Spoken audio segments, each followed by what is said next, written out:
இயேசுவில் பிரியமான சகோதர சகோதரிகளே, இன்று நாம் தாய் திரு அவை புனித மேக்ஸ்மில்லியன் கோல்பே அவரின் பெருவிழாவை கொண்டாடுகிறது. புனித மேக்ஸ்மில்லியன் கோல்பே வாழ்க்கையிலிருந்து 3 முக்கிய பாடங்களை கற்றுக்கொள்ளலாம்.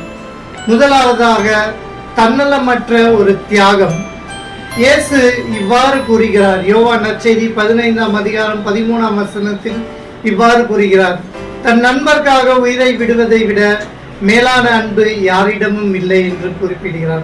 இந்த வார்த்தைக்கு ஒரு சிறந்த எடுத்துக்காட்டு என்று கூறினால் அது புனித மேக்ஸ்மில்லியன் கோல்பே தான்.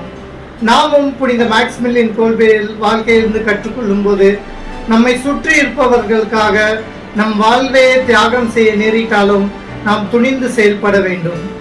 இரண்டாவதாக, துன்பத்திலும் இடைவிடாமல் ஜெபித்தவர் மேக்ஸ்மில்லியன் கோல்பே. அதாவதாக, ஆஸ்விட்ஸ் போன்ற கொடூரமான இடத்தில் இருந்த போதும் தன்னுடைய ஜெபத்திலும் விசுவாசத்திலும் தம்முடைய குருத்துவ பணியிலும் அவர் துவண்டு போகவில்லை. மாறாக மென்மேலும் ஜெபித்தார். குருத்துவ பணியை சிறையில் இருந்த போதும் தொடர்ந்தார். அதனால்தான் புனித மேக்ஸ்மில்லியன் கோல்பே நமக்கு ஒரு எடுத்துக்காட்டாக விளங்குகிறார். அவரை போல நாமும் இடைவிடாமல் ஜெபிப்போம், நாமும் புனிதத்தில் வளர்வோம். மூன்றாவதாக, புனித மேக்ஸ்மில்லியன் கோல்பே அன்னை மரியாள் மீது அளவற்ற பக்தி வைத்திருந்தார்.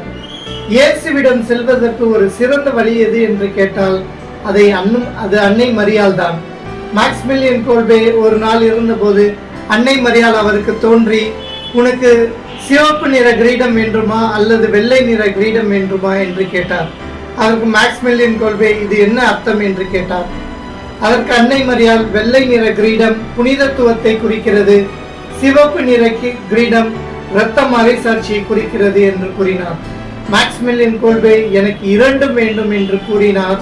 அன்னை மரியாள் மீது விசுவாசம் கொண்டு ஒரு கிறிஸ்துவுக்கு இரத்த மறைசாட்சியாக வாழ்ந்தார். மேலும் புனிதத்துவத்தையும் அடைந்தார். எனவே புனிதரின் விழாவை கொண்டாடும் நாமும் அவரின் அடிச்சுவட்டை பின்பற்றி நாமும் புனிதத்தில் வளர்வோம், ஒரு புனிதராக மாறுவோம். ஆமென்.